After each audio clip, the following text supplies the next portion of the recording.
সুপ্রিয় দর্শক শ্রোতা ভাই বোন, গর্ভবতী মায়ের জন্য গর্ভাবস্থায় কোনো খাবার গ্রহণ করা অথবা না করা, বিশেষ কোনোভাবে চলা অথবা না চলার ব্যাপারে কোরআন এবং হাদিসে কোনো দিক নির্দেশনা আছে কিনা আজ আমরা সে বিষয়টি জানার চেষ্টা করব ইনশাআল্লাহ তাআলা।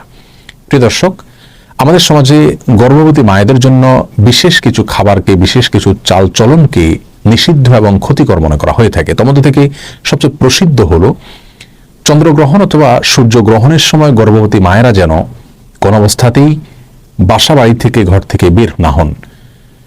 অনেকে মনে করেন যে চন্দ্রগ্রহণ সূর্যগ্রহণের সময় গর্ভবতী মায়েদের জন্য কোনো কিছু কাটাকাটি করা, কোনো কিছু কুটা, এটা উচিত নয়। যদি করেন তাহলে সেটি তার গর্ভস্থ সন্তানের জন্য ক্ষতির কারণ হতে পারে। অনেকে মনে করেন যে গর্ভাবস্থায় যদি কেউ যমজ কলা খান তাহলে তার সন্তান যমজ হবে। অনেকে মনে করেন যে গর্ভাবস্থায় কোনো মায়ের জন্য ডিম খাওয়া উচিত নয়, তাহলে সন্তানের চোখ কুসুমের মতো হলদে বর্ণ হবে। ডাব খাওয়া উচিত নয়, তাহলে ঘোলাটে হবে। অমুকটা খাওয়া উচিত নয়, তাহলে তমুকটা হবে। এরকম আরো নানা রকমের ধারণা রয়েছে। অনেকে মনে করেন যে গর্ভাবস্থায় কোনো মায়ের জন্য কোনো মুরগি, কোনো হাঁস এ জাতীয় কোনো কিছু জবে করা উচিত নয়। যদি করেন তাহলে সেটি তার গর্ভস্থ সন্তানের জীবনের জন্য ক্ষতির কারণ হতে পারে। অনেকে মনে করেন যে গর্ভবতী মায়েরা প্লেট ইত্যাদি চেটে খেলে, মুছে খেলে ভালো করে, তাহলে সেক্ষেত্রে তাদের কন্যা সন্তান হওয়ার সম্ভাবনা রয়েছে। অনেকে মনে করেন যে কোনো বাসায়, কোনো বাড়িতে, কোনো ঘরে যদি কোনো গর্ভবতী মা থাকেন তাহলে রাতের বেলায় সেখানে বাহির থেকে মাছ আনা উচিত নয়।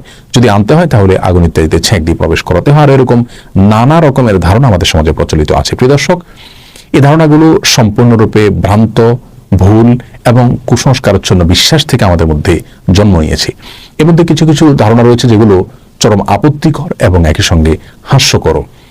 যেমন যমজ কলা খেলে গর্ভবতী মায়ের যমজ সন্তান হতে পারে। এই ধারণাটি শুধু ভ্রান্তই নয়, একই সঙ্গে এটি হাস্যকর এবং আপত্তিকর। একজন মায়ের জন্য বা যে কোনো বাবার জন্য একটি গর্ভ থেকে যদি একাধিক সন্তান জন্ম হয়, সেটা তাদের জন্য খুশির বিষয়, আনন্দের বিষয়। এটা কখনো তাদের জন্য ক্ষতির, এটা তাদের জন্য নিষিদ্ধ কোনো বিষয় হতে পারে না। বিধায় এটিকে নিষিদ্ধ মনে করা বা যমজ কলা গর্ভবতী মায়ের জন্য খাওয়াকে খারাপ মনে করা, এটি মূর্খতা প্রসূত একটি বিশ্বাস। সেই সাথে যে কোনো মুসলিমের জন্য, যে কোনো মানুষের জন্য খাবারের পাত্র, প্লেট, এটাকে ভালো করে মুছে চেটে খাওয়া উচিত। এটাকে অপচয় করা উচিত নয়, কোনো খাবার নষ্ট করা উচিত নয়, বরং ভালো করে মুছে এবং পরিষ্কার করে খাওয়াটাই হলো সুন্নাহ। আর এই সুন্নাহটি নারী পুরুষ সকলের জন্য প্রযোজ্য। গর্ভবতী এবং সাধারণ অবস্থায় যে কোনো মানুষের জন্য এটি প্রযোজ্য। প্লেট মুছে খেলে গর্ভবতী মা কন্যা সন্তান জন্ম দিবেন, সেটি প্রথমত ভ্রান্ত কথা। দ্বিতীয়ত, কন্যা সন্তান জন্ম দেওয়া এটা তো ভালো বিষয়। কোরআন এবং হাদিসের কোথাও পুত্র সন্তান জন্ম দেওয়ার জন্য বিশেষ কোনো ফজিলতের কথা আমরা জানি না, কিন্তু কন্যা সন্তান জন্ম দিলে সেক্ষেত্রে মা বাবার জন্য সেটি আখিরাতে নাজাতের মাধ্যম হবে, জান্নাতে যাওয়ার উপায় হবে, এরকম বিভিন্ন হাদিসের কথা আমরা জানতে পারি। সুতরাং এই সমস্ত ভ্রান্ত বিশ্বাসগুলো আমাদের সমাজ থেকে দূর করার চেষ্টা আমাদের করতে হবে। প্রিয় দর্শক, মনে রাখা উচিত একজন মুসলিমের কি করা উচিত, কি করা উচিত নয়, কি খাওয়া উচিত, কি খাওয়া উচিত নয়, কোন জিনিসটা তার জন্য কল্যাণকর আর কোনটা ক্ষতিকর, এটি জানার দুটি উপায় রয়েছে। তার প্রথমটি হলো ওয়াহি তথা কোরআন এবং হাদিস। কোরআন এবং হাদিসে যদি আমাদের জন্য কোনো কিছুকে কল্যাণকর বলা হয় বা অকল্যাণকর বলে আমাদের জন্য জানানো হয়, তাহলে সেটিকে অবশ্যই আমাদের মেনে চলা উচিত। আর দ্বিতীয় উপায় হলো আমাদের জানার অভিজ্ঞতা এবং সায়েন্স।